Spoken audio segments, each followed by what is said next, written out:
This is Loretta again.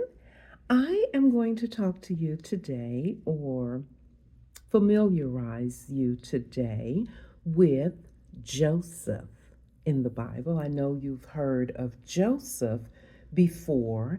He was the next to the youngest son of Jacob and Rachel. Actually, he only had two children by Rachel. That was Benjamin and Joseph. Joseph was the older, Benjamin was the younger. As we discussed earlier, I am speaking of Jacob, who was married, had two wives, which were sisters, Leah and Rachel. I discussed that in the previous video. Go ahead and look for that title. Not sure what it is yet, but you'll know. Anyway, so now I want to talk about one of the children, Joseph. Joseph was a dreamer. He was the one who I guess today and maybe then would call him a daydreamer or a big dreamer. And I understand because I dream big sometimes and it's okay. You know, they say call those things that are not as though they were. So sometimes I like to try to say, yeah, I'm whatever. Anyway, back to the story. So, Joseph, him being a dreamer and also being the oldest child of Rachel, the favored wife, made his brothers jealous, mainly because Jacob, the father, favored. He had a favorite. Now, you don't show favoritism with children. At least we try not to, or we say we don't. But, honey, Jacob just flat out said, I loved Rachel. This is her child. And Benjamin, honey, he didn't let Benjamin out of his sight. That youngest one, Rachel's second one, and maybe because we'll get to it in another story, but Rachel did die in childbirth with Benjamin, the youngest son. I'm sure everybody knew that, but for those couple in the back over there who may not have known that, that one's for you. Okay, so Joseph, him being a dreamer, Joseph was the 11th son of Jacob and the firstborn of Rachel. Jacob's favorite wife. His father showed him special affection, symbolized by a richly ornamented coat, which incited jealousy among his 11 brothers. Really? And that coat is the coat of many colors, and it was a beautiful, it made out of the different, hides of the different animals or what have you. And now that I think about it, the coat of many colors, that was in a Dolly Parton song. I'm gonna have to get back, but I know Joseph's coat was colorful. Anyway, so what happened with his brothers being jealous, his father showed him special affection, symbolized by the rich ornamented coat, which incited jealousy among his 11 brothers. At 17, Joseph shared dreams with his family, suggesting that they would one day bow to him. Get this, further deepening their resentment.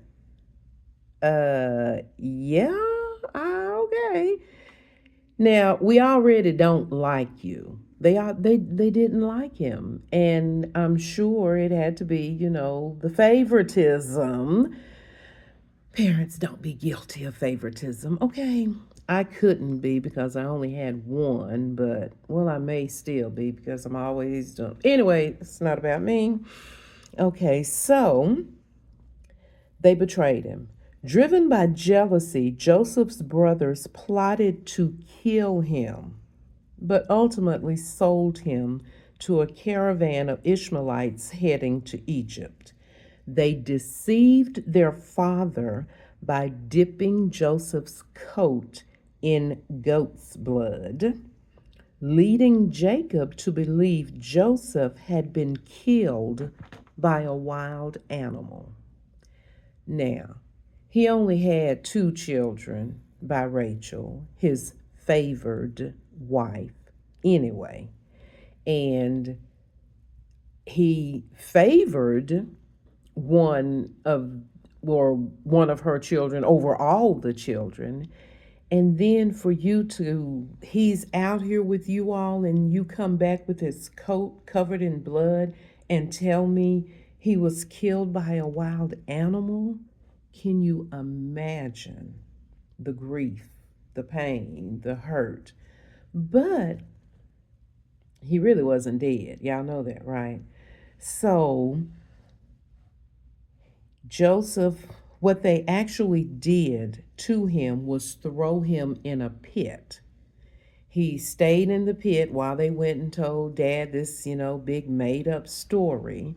And then one day, I don't know if it was the same day or when, there were some Ishmaelites passing by, just, going by, and they happened to be at the pit. And they decided to sell him to them to into slavery. They sold him into slavery. I'm not even sure. I'm sure it was just a few pieces of silver, not sure how many, but they sold their brother into slavery, and it was just fine with him. But they did want to kill him, so I guess it was, I mean, the lesser of two worse situations, right? Anyway, they sold him into slavery. So, and they were headed to Egypt. So in Egypt, Joseph was purchased by Potiphar. Potiphar was the captain of Pharaoh's guard. Pharaoh is the king of that time or what have you, and his guard, so I guess maybe the head man in the army. I don't know what the position is, general, somebody, anyway, but it was the guard, and Potiphar was the head of the guard. So he purchased him, and then, he's working in Potiphar's house, and he was actually prospering in Potiphar's house. Now, the dreamer boy, went from the pit to Potiphar's house, but it was okay. He was doing good. But one day, well, Potiphar's wife, Joseph must have been kind of handsome or kind of fine or something, because Potiphar's wife wanted to, get with him. But this man, I guess he had some kind of raising or something. Somebody reared him correctly. And then I can understand, 'cause you don't want to jeopardize your job, right? So he told her, no, no, ma'am, you're married. You have a husband. I'm not your husband. I'm not going to betray my boss that I'm prospering under by messing with you. So she somehow cornered him in one of the rooms, probably the bedroom or something, and he tried to escape. And in his escape, she grabbed his coat, his jacket, his whatever they were, his long garment. She grabbed it, but he got away, but it was causing a ruckus, so the guards came running. This woman told them that he tried to force her. Excuse me? He tried to what? This man is trying to do right because he has a few morals, which you are, I guess, deprived of. But he's just trying to do right, keep his little job. He's, prospering. He's making it. He came from the pit to almost the palace, doing it. Now here you come with this. Now see, and what we got now? Don't we have that same stuff going on right today? These women, and I'm not bashing anything or anybody. I don't care about none of all that stuff. I'm just saying the Bible is relevant. What was going on back then is going on now. She accused this man, who all he trying to do is live, basically, do his job, what he's supposed to do. Here she go, making things hard on him. Yeah, it didn't start yesterday. It's been happening. The Bible is relevant. You can go through this Bible and find anything about what you're going through. I mean, find everything. However you say it. I think I said that wrong. But anyway, you can go here. There is a situation to cover whatever the situation is you're going through. Trust me on that. And we're going to get into a lot of that. Stick with me on this channel. Hit the like button and the subscribe button and the notification button too. So, because I'm going to try to do more of these more often. Anyway, back to Joseph. So Joseph is accused of trying to rape Potiphar's wife. And of course, they throw him in prison because, I mean, this is the man's wife, and she said it, so it must be true. Is his word against hers? Who you think they're gonna believe? The one crying, I can't say that word too much, so I'm gonna say the one crying, you mess with me. That probably shouldn't say that either. Anyway, so he gets thrown in prison. But like I said, what God has for you is for you. Check this out. While in prison, Joseph interpreted the dreams. Remember, he's a dreamer. He really gets into dreams. He interprets them. He has them. He gets revelations in them, I guess, because remember, he told them they were going to be bowing before him. I'm sure that's what really ticked them off. Like, how dare you? You little twerp. But anyway, so he's into dreams like this. So while in prison, Joseph interprets the dreams of Pharaoh's cupbearer and baker. So, two people that work for the Pharaoh, his cupbearer and the baker. I don't know what they were in prison for, but they were strategically placed there by God because the steps of a good man are ordered by the Lord. So when you go into a situation that you feel like may be less than desirable, maybe, and you have to go through it, not to be cliche, but if he take you to it, he'll take you through it. I believe that.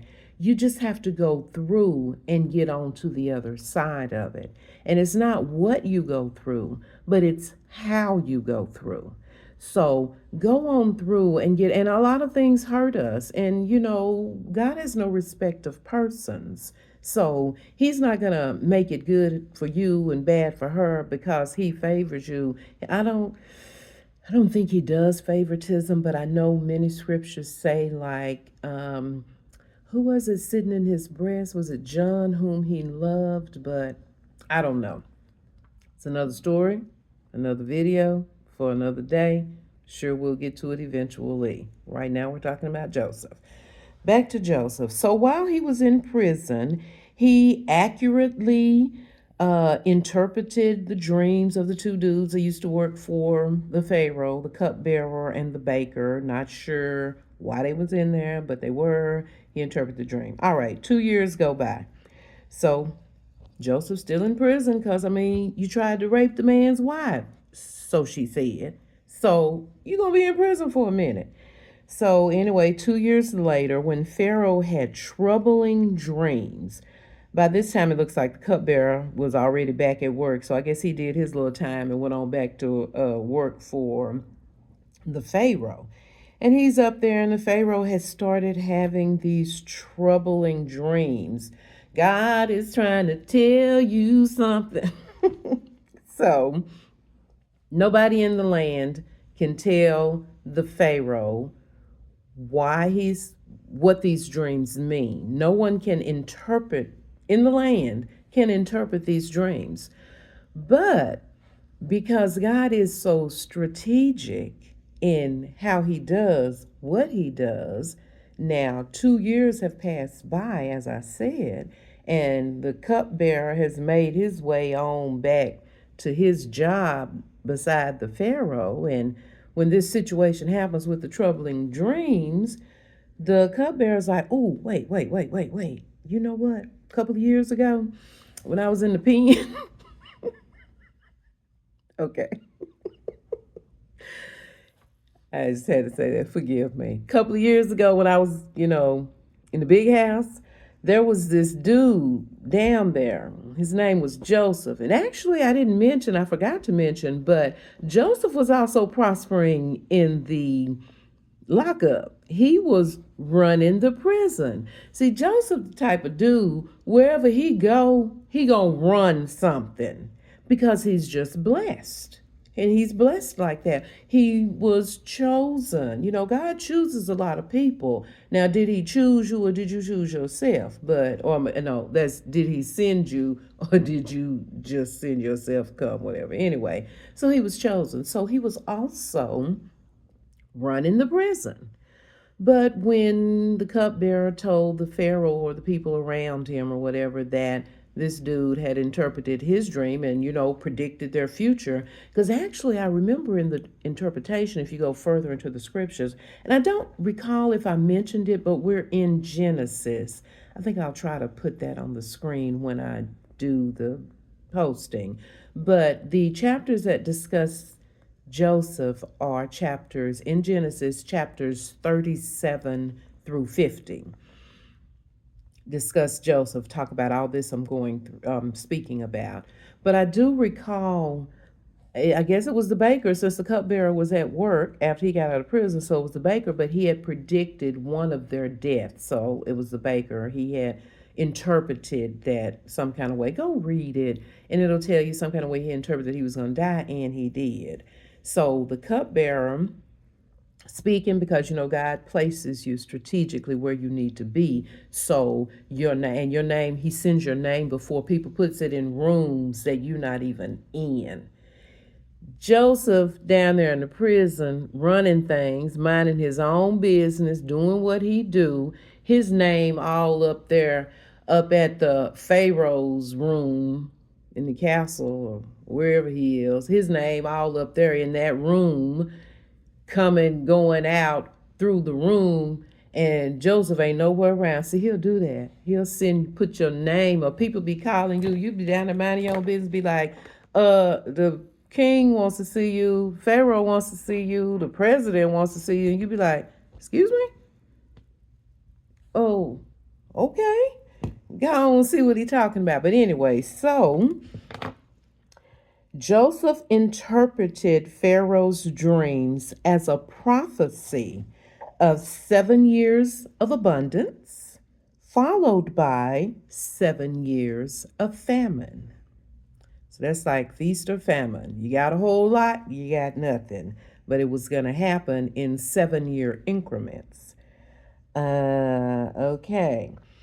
Advising Pharaoh to store grain during the years of plenty. Impressed, Pharaoh appointed Joseph as the governor of Egypt, second only to himself. Okay. As I said, I hope you remember this for life, okay? What God has for you is for you. It is. It is not for, just as an example, me. When I purchased this home, I looked at the house in August in the summer. Now, this was 13 years ago. Couldn't do this now. Couldn't happen now. But I looked at the house in August and I was ready to purchase, but there was this little issue of I had another house in my name. And in order to get this one, I needed to get that one out of my name. Okay, so I did something quick, an assumption, and I let it be assumed.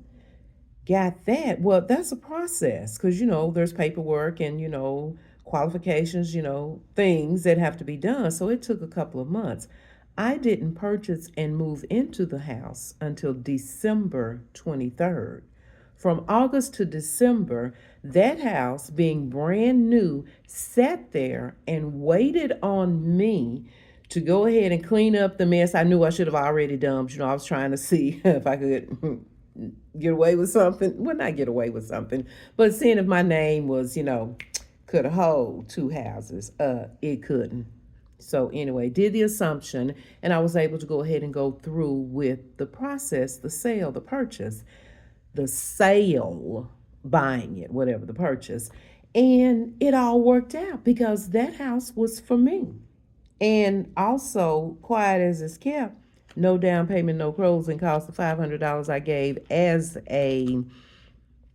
earnest money was given back to me at closing. Because when God has something, when it's for you, it's for you. So with Joseph, this was for him to be great.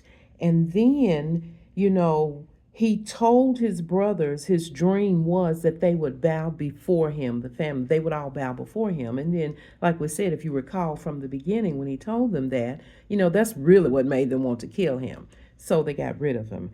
Okay, so he did that. Now he is the governor, second in charge next to the Pharaoh.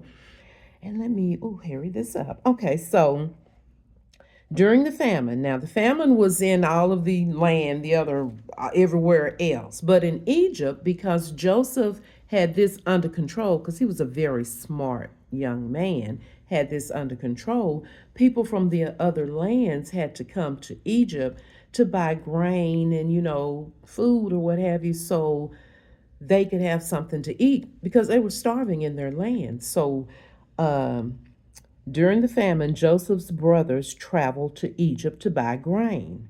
They did not recognize Joseph, who chose to test their character by accusing them of being spies and demanding they bring their youngest brother, Benjamin, to him.